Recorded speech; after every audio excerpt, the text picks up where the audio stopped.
जोजो किड्स। चींटी और हाथी। रानी चींटी बहुत मेहनती थी। सभी चींटियां रानी चींटी की बात को मानती थीं। मिलजुल कर वे अपना घर बना रही थी। उसी जंगल में अप्पू नाम का एक हाथी भी रहता था, जो बहुत शैतान था। वह सभी जानवरों के साथ बहुत मस्ती करता था। जब चींटियों का घर बनकर तैयार हो गया, तब वे अपने लिए खाना जमा करने लगी। तुम लोग इतनी मेहनत क्यों करते हो? कितना थक जाते होंगे। मैं अपनी सूंड से तुम्हारे घर को कभी भी नष्ट कर सकता हूँ। ये मेरे बाएं हाथ का खेल है। ऐसा कहकर अप्पू ने अपनी सूंड में पानी भरना शुरू किया। कुछ पानी पिया और कुछ चींटियों पर डाला। रानी चींटी को बहुत बुरा लगा। उसने कहा, हम बहुत दिनों से इतनी मेहनत कर रहे हैं अप्पू, पानी डालकर हमारी मेहनत को बर्बाद मत करो। मैं जो चाहूँ कर सकता हूँ। तुम बहुत घमंडी हो अप्पू।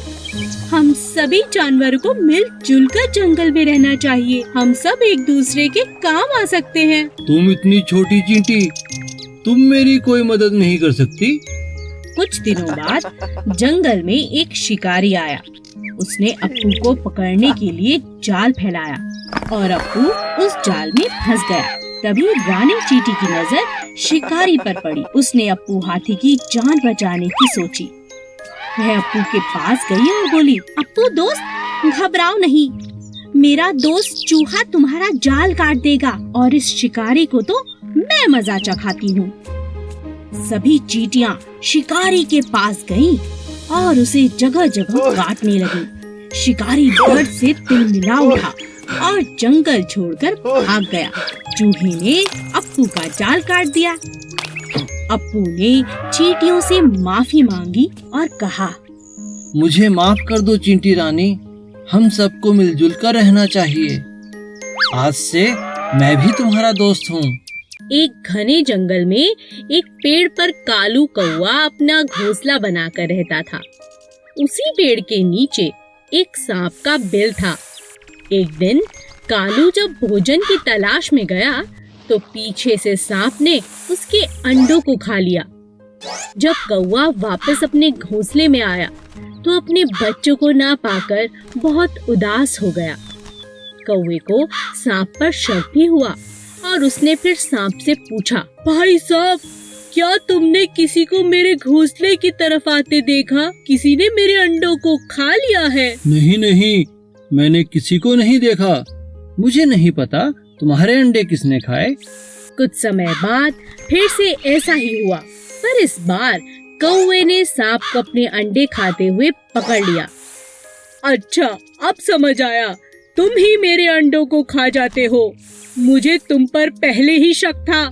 तुम्हारी इतनी हिम्मत कैसे हुई?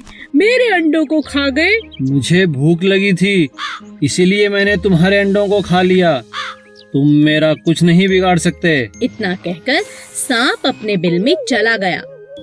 कालू बहुत उदास हो गया और उसने सांप से बदला लेने की सोची। फिर वह उड़ता हुआ राजा के महल की तरफ चला गया। तभी उसकी नजर महारानी पर पड़ी, जो तालाब में स्नान कर रही थी। महारानी के कीमती जेवर तालाब के किनारे पड़े थे, जिनकी निगरानी उनके सिपाही कर रहे थे। कालू कौवे को एक उपाय सूझा। वह एक लंबा सा हार अपनी चोंच में फंसाकर उड़ने लगा। सभी सैनिक कौवे का पीछा करने लगे। कालू ने चालाकी से उस हार को सांप के बिल में डाल दिया। जब सैनिकों ने बिल में डंडा मारा, तब बाहर निकला सांप, जिसके गले में महारानी का हार था। सैनिकों ने पीट पीट कर सांप को जान से मार दिया और हार ले लिया। इसी तरह कालू कौवे ने सांप से अपना बदला ले लिया। एक जंगल में एक बहुत ही खतरनाक शेर रहता था। क्योंकि वह जंगल का राजा था, इसीलिए वो कभी भी किसी को भी खा जाता। एक दिन जब राजा अपनी गुफा में आराम कर रहा था, तभी एक छोटे से चूहे की नजर शेर पर पड़ी। अरे वाह, इतना बड़ा शरीर, इतने बड़े बड़े पंजे, इनके तो दांत भी बहुत नुकीले लग रहे हैं। शेर राजा जी का तो कोई मुकाबला नहीं कर सकता। तभी सब जानवर इनसे इतना डरते हैं। चलो गुफा में अंदर चल के देखता हूँ। जैसे ही चूहा शेर के पास पहुँचा, अचानक शेर की आंख खुल गई और उसने चूहे को दबोच लिया। अरे वाह, आज तो भोजन खुद चलकर मेरे पास आ गया, मजा आ गया। मुझे माफ कर दो राजा जी, मैं तो गलती से आपके पास आ गया। मुझे खाकर तो आपकी भूख भी नहीं मिटेगी। हो सकता है मैं आपके कभी काम भी आ जाऊं। चूहे की यह बात सुनकर राजा के मन में दया आ गई और उसने कहा, ठीक है, वैसे भी मेरा पेट आज बहुत भरा हुआ है। जाओ, मैं आज तुम्हें छोड़ता हूँ, लेकिन दोबारा ऐसी गलती मत करना। और इस तरह चूहे की राजा ने जान बख्श दी। एक दिन राजा शेर भोजन की तलाश में नदी किनारे पहुँचा। वहाँ उसे शिकारियों ने अपने जाल में फंसा लिया। गुस्से में आकर शेर जोर जोर से दहाड़ने लगा। ये तो राजा जी की आवाज है। लगता है हमारे राजा किसी मुसीबत में है। चलो उनकी रक्षा करते हैं। चूहे ने जब शेर को जाल में फंसा देखा तो अपने दोस्तों के साथ तुरंत जाल को काट दिया और अपने राजा की जान को बचा लिया। शेर को खुला पाकर शिकारी भी भाग खड़े हुए। उस दिन के बाद से शेर और चूहा अच्छे मित्र बन गए। एक सीधा सादा हाथी और एक चालाक लोमड़ी दोस्त थे। दोनों साथ में घूमा करते थे। एक दिन वो दोनों भोजन की तलाश में जंगल में इधर उधर घूम रहे थे कि रास्ते में उन्हें एक शेर मिला। आओ, मुझे तुम्हारी ही तलाश थी। अब तुम दोनों में से एक मेरा भोजन बनेगा। यह सुनकर हाथी बहुत घबरा गया। उसने लोमड़ी से कहा, तुम शेर से बात करके देखो। ठीक है।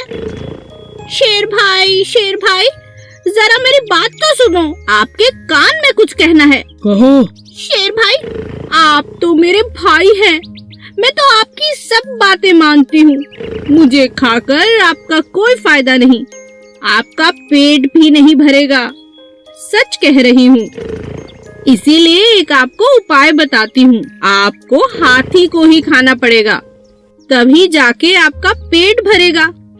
इतना बड़ा हाथी खाने के बाद 2-4 दिन मजे से आप सो सकते हैं, आराम कर सकते हैं। नहीं तो मुझे खा के कल तक फिर भूख लग जाएगी। पर वो कैसे हो सकता है?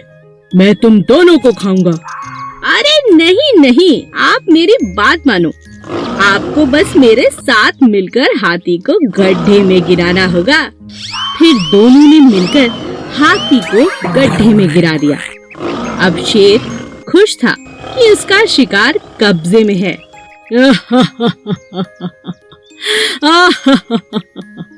अब तुम इधर आओ चालाक लोमड़ी। खुद को बहुत चालाक समझती हो। अपने प्रिय दोस्त हाथी को भी मेरे लिए धोखा दे दिया। ऐसा कहकर शेर ने लोमड़ी को अपने पंजों में पकड़ लिया और उसे खा गया, जो दगाबाज थी। एक गांव में एक किसान रहता था जो बहुत ही दयालु था। गांव के पास ही एक घना जंगल था जहां बहुत सारे जंगली जानवर रहते थे। इन जंगली जानवरों को पकड़ने के लिए शहर से शिकारी शिकार करने के इरादे से वहां आते थे। एक दिन शिकार के दौरान शेर को शिकारी का तीर लग गया, पर इससे पहले कि शिकारी शेर को पकड़ पाते, वह भागकर किसान के घर के आगे बेहोश होकर गिर पड़ा। किसान ने जब घायल शेर को देखा तो उसने शेर की मरहम पट्टी की और साथ में भोजन भी कराया।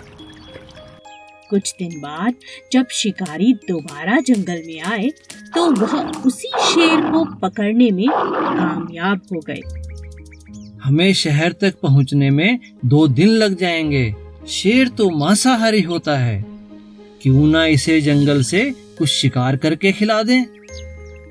हाँ हाँ, ये ठीक रहेगा। तभी शिकारियों की नजर लकड़ियां काटते हुए एक किसान पर पड़ी। यह वही किसान था जिसने शेर की मदद की थी, उसकी जान बचाई थी। शिकारी ने जबरदस्ती किसान को पकड़ा और शेर के पिंजरे में डाल दिया। सुनो शेर, अब यही तुम्हारा भोजन है, इसे खाओ। शेर बहुत गुस्से में था और भूखा भी, लेकिन जैसे ही वह किसान के पास पहुंचा, उसने किसान को पहचान लिया और उसे चाटने लगा। एक इंसान और जानवर की ऐसी अद्भुत दोस्ती देखकर शिकारी हैरान रह गए और उन्होंने उन दोनों को आजाद कर दिया। अच्छे कर्म का फल हमेशा अच्छा होता है। 2 कौवे। एक जंगल में 2 कौवे रहते थे।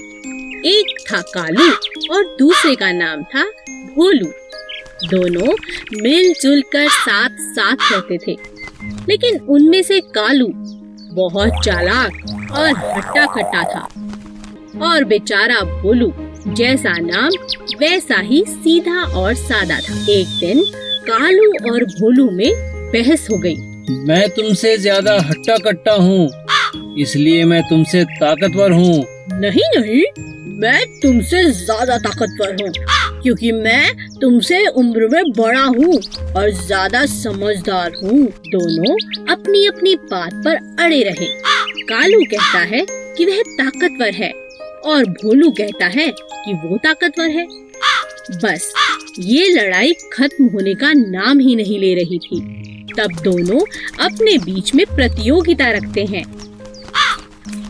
जो भी अपनी चोंच में एक थैली में कुछ भरकर जितना ज्यादा ऊपर उड़ेगा, वो ही ताकतवर होगा। कालू बहुत चालाक था। उसने अपने थैले में रुई की गेंदें भर दी, लेकिन भोलू के थैले में नमक भर दिया, जिस बात का भोलू को पता ही नहीं चला। अब दोनों ने उड़ान भरनी शुरू की। देखते ही देखते कालू ऊपर की तरफ चला गया और बेचारा भोलू वजन के मारे ज्यादा देर तक ऊपर नहीं उड़ पाया। वह नीचे नीचे ही उड़ता रहा, क्योंकि उसकी थैली में ज्यादा वजन था। तभी अचानक बहुत तेज बारिश होने लगी।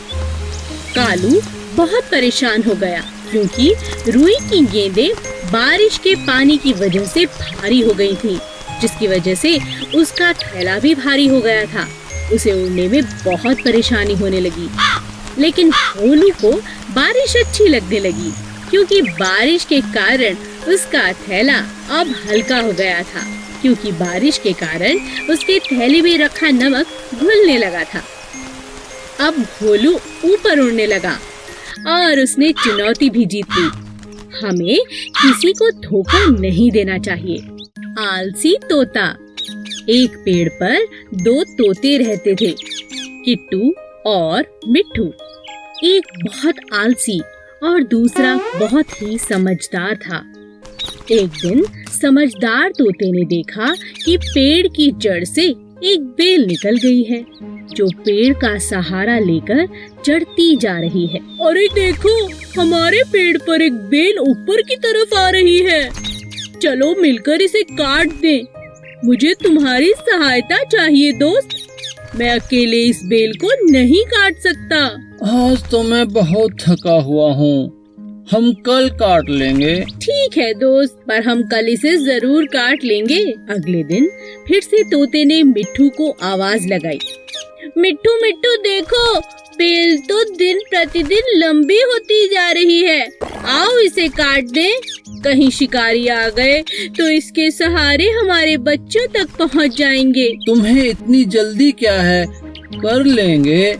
मिट्ठू तुम बात को समझो, अभी तो बेल नाजुक है, मिलकर हम इसे काट सकते हैं। अगर ये सख्त हो गई तो इसे काटना बहुत मुश्किल होगा। ऐसा करते करते कई दिन निकल गए और बेल पक्की हो गई। तोता रोज मिट्ठू को आवाज लगाता, लेकिन मिट्ठू कोई ना कोई बहाना बनाकर टाल देता। किट्टू तोता अपने बच्चों को लेकर दूसरे एक ऊंचे पेड़ पर जाने को मजबूर हो गया, क्योंकि उसे पता था कि मजबूत बेल के सहारे कभी भी शिकारी आकर उसके बच्चे ले जा सकते हैं। मिट्टू, मैं अपने बच्चों के साथ दूसरे एक ऊंचे पेड़ पर रहने जा रहा हूँ। क्या तुम भी चलोगे? यहाँ रहना सुरक्षित नहीं है। मिट्ठू तोता आलसी होने की वजह से हर काम कल पर टालता रहा।